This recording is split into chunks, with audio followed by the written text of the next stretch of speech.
Assalamu alaikum, dear students. Today we are going to discuss the SLO number 8.2.1, 8.2.2 and 8.2.3 from the chapter number 8, chemical reactivity. So the SLO number 8.2.1, identify the elements as an alkali or alkaline earth metals. So means we have to identify the elements from the periodic table, group number 1a and group number 2a. So we must know about the elements. Let's suppose here this is the group number 1a in the periodic table. So group number 1a contains lithium, sodium, potassium, rubidium, cesium, francium. So the group number 1a is also called as the alkali metals. Means we have given some elements in which we have to identify the elements, either they are alkali metals or alkaline earth metals. Again here group number 2 elements. The group number 2 elements are beryllium, magnesium, calcium, strontium, barium and radium.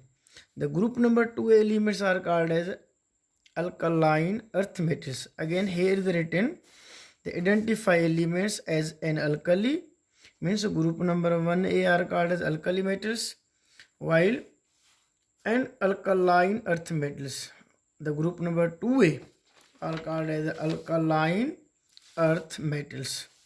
So SLO number 8.2.1 cleared that just we have to identify the elements as an alkali and alkaline earth metals. Further, we discussed in chapter number 3 periodicity of the elements. So there we study in detail. We know that group number 1a contains one electron in the valence shell. So far that they are called as group number 1a according to their atomic number. Group number 2a contains two electrons in the valence shell. So they are called as the group number 2a elements. So again we have another SLO 8.2.1, means explain the occurrence of alkali and alkaline earth metals in the combined state in the nature. Actually the group number 1a and group number 2a metals are highly reactive metals. They lose electron easily. 1a are more reactive than the 2a, means both are the reactive, lose easily electrons. Therefore, they occur in the nature always in the combined state, not free state.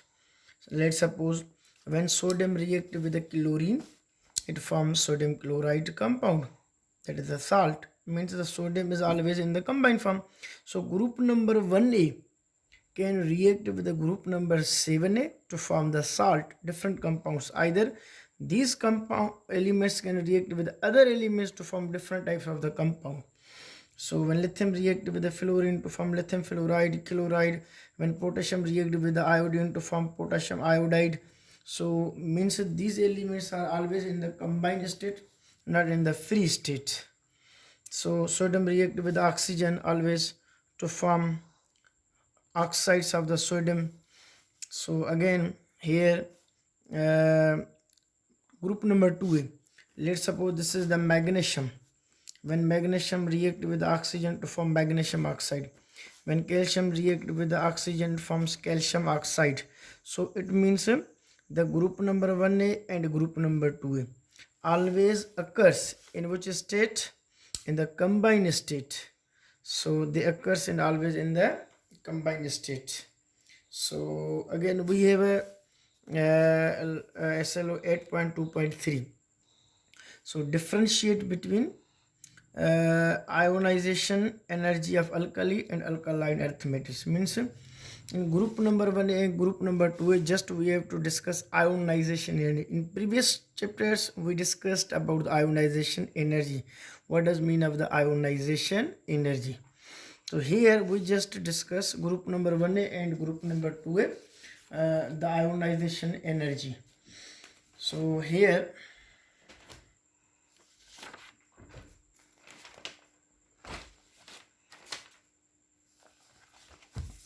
This is the same SLO. Ionization energies of alkali and alkaline earth metals. So we will discuss point wise. Table 8.2, this is the 8.2 table, shows ionization energies of alkali and alkaline earth metals in kilojoule per mole. Because alkali metals have low ionization energies, means group number 1A lose easily electrons. They contain one electron in the outermost shell, so one electron can easily be lost, so they have need low energy to lose the electron. So group number 2A contains 2 electron in the valence shell, means alkaline earth metals. So first we apply energy to remove one electron, again we have to apply the energy to remove the electron, means group number 2A needs more energy and group number 1A needs less energy rather than the 2A groups. So here, because alkali metals have low ionization energy, therefore have a great tendency to lose the single valence electron to form a cation. So when atom lose electron to form the cation means positive charge, they are so reactive that they are never found in the free state. It means group number 1A elements can never found in the free state because they are highly reactive elements. So they react and form different types of the compounds. The alkali metals show increased reactivity down the group, means top to bottom in the same group. So reactivity increases because from top to bottom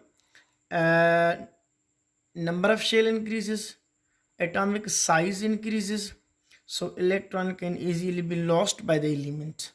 So we have need of the less energy to remove the electron from top to bottom. So same thing here, the written that alkali metals show increased reactivity down the group in any group, either group number 1 or group number 2. Reactivity increases. Why reactivity increases? Because of the atomic size increases and nuclear charge decreases, attraction decreases. So outermost electron can easily be removed by the less energy. This is because of the decrease in ionization energy down the group.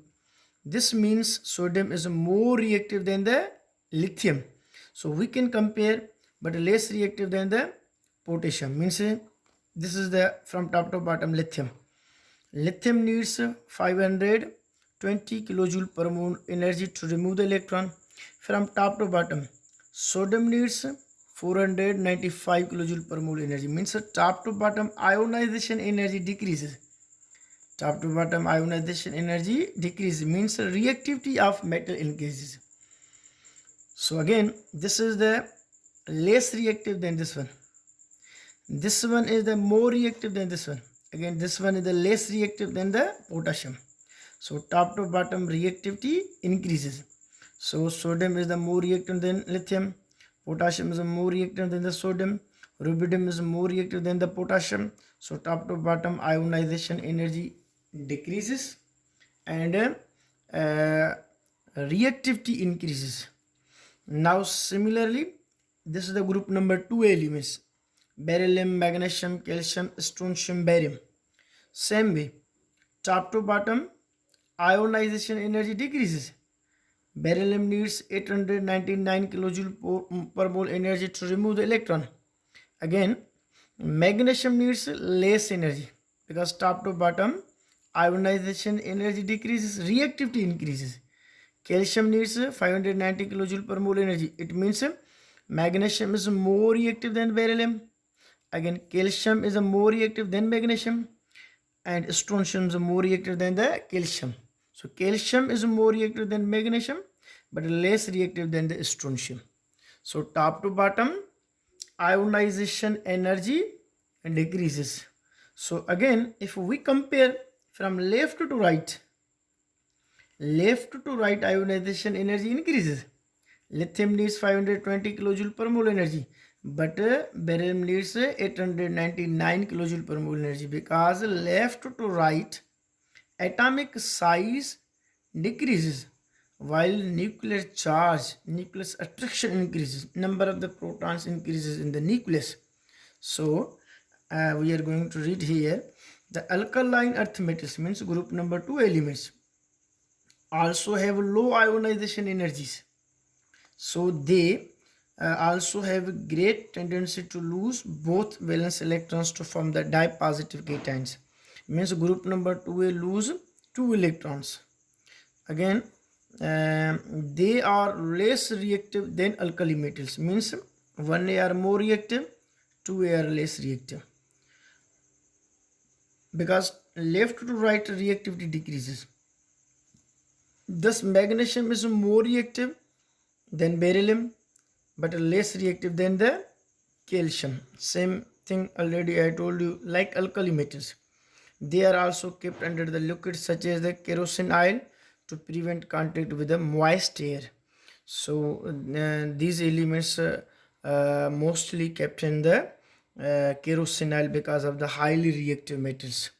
So this was about the ionization energies of alkali and alkaline earth metals.